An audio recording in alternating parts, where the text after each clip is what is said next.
Laurent Gbagbo, le chef des incompétents notoires de la Côte d'Ivoire. Les hommes sans fond, les hommes avec des mauvais fonds. Il faut rappeler que leur médiocrité et leurs échecs ne seront plus à l'ordre du jour en Côte d'Ivoire. Ça, il faut que ce soit clair comme l'eau de roche. Fini l'époque où l'on pouvait magnifier l'irresponsabilité, le crime, l'instinct grégaire, la facilité, le culte de la mort. Ça, c'est fini. Et ça, c'est important. Et voici un militant du FPI qui le rappelle ici à Laurent Gbagbo et à ses compères. Ce n'est pas moi qui parle parce que peut-être que ma voix ne vous plaît pas, mais quand on met la vérité et que vos propres militants du FPI vous disent les cas, ça vous ne pouvez rien dire. Je ne parlerai pas de bilan.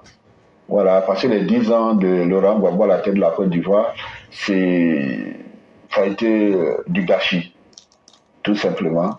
Parce que nous avons vécu une société désintégrée. Voilà. Il y a eu les rébellions, la Côte d'Ivoire a été coupée en deux. On n'avait pas une armée. Voilà. Parce que si la rébellion a prospéré, c'est parce qu'il n'y avait pas eu d'armée digne de ce nom. Parce que quand vous êtes chef d'État, il y a ce qu'on appelle les oreilles de la République, les renseignements généraux, l'espionnage, le contre-espionnage, des gens qui vous font des rapports au quotidien. C'est à vous de gérer l'information. Vous comprenez? Un État était trop sérieux. C'était le chef de Laurent Gbagbo. Il n'a pas su gérer les informations. Donc on ne peut pas accuser la France. C'était son incompétence. Voilà, c'était son incompétence. Voilà. Vous ne pouvez pas avoir une puissance nucléaire contre vous et puis dire que vous pouvez la combattre comme ça. Ça, c'est pas possible. Et mieux, quand vous regardez bien pendant cette période, Laurent Gbagbo a toujours voulu être l'ami des Français. Alors que là, tout le monde lui disait que c'est la France qui te fait la guerre. Mais il était convaincu d'être l'ami des Français. L'Afrique, il a renouvelé tous les contrats économiques des entreprises françaises. Il le dit dans lui-même dans son livre avec Mattei. Et pourtant, je leur ai tout donné. Donc, Laurent Gbagbo, c'était pas un homme de rupture avec la France. C'était un France-africain. L'Afrique, il finance même la campagne de Chirac. Vous comprenez? C'est ça aussi le populisme. Il finance la campagne de Chirac. C'est de l'incompétence. Moi, je mets ça carrément sur le compte de l'incompétence. Donc, je n'aime pas trop. Donc, on peut pas parler de bilan, de machin et tout. Non, il n'en a pas parce que bon, il pouvait pas. Voilà, c'est aussi simple que ça. Sinon, les conditions dans lesquelles Gbagbo est arrivé au pouvoir, après le coup d'État de Guéhi et après ces élections que lui-même il qualifiera de calamiteuses, franchement, la première des choses qu'il fallait faire, c'est d'organiser le système sécuritaire de son pays. Il n'a pas été capable de le faire. Donc, moi, personnellement, je ne le juge pas, parce que je pense qu'il a suffisamment souffert dans sa chair, mais du point de vue politique, c'est un populiste. Et généralement, les populistes sont incompétents. Prenez le cas de la Guinée. Sékou Touré fait un discours le 28 septembre 1958.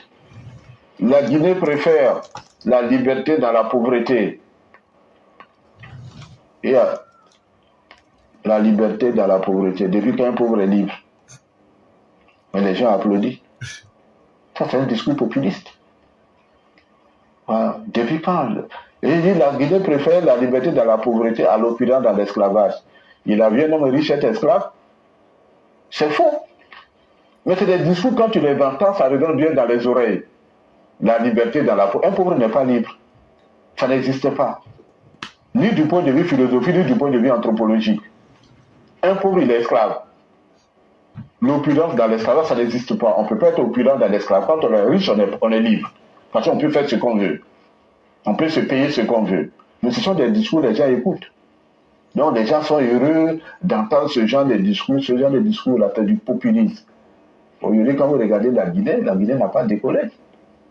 Voilà. Donc il faut que nous apprenions en Afrique à sortir des discours populistes. Parce que les enjeux sont importants.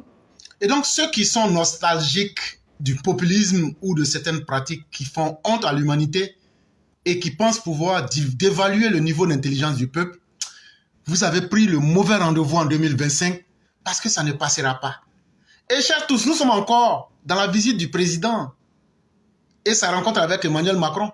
Ce n'était que la première partie que je vous ai racontée. Mais il y a eu aussi d'autres discussions. Ils ont parlé du camp français. Parce que nous, on n'aime pas tout ce qui est compliqué. Nous, on ne comprend pas beaucoup français. Au lieu de dire rétrocession de la base française à Port-Boué aux forces de défense ivoiriennes, nous, on dit simplement, quand qui était 43e Bima, là, on a pris ça, on a assis dessus. Actuellement, là, les soldats ivoiriens sont dans 43e Bima. Ils font bon chauffeur, tout ça, là, on joue à Wallet là-bas, tout dedans là-bas. Ces eaux, on a pris quand là?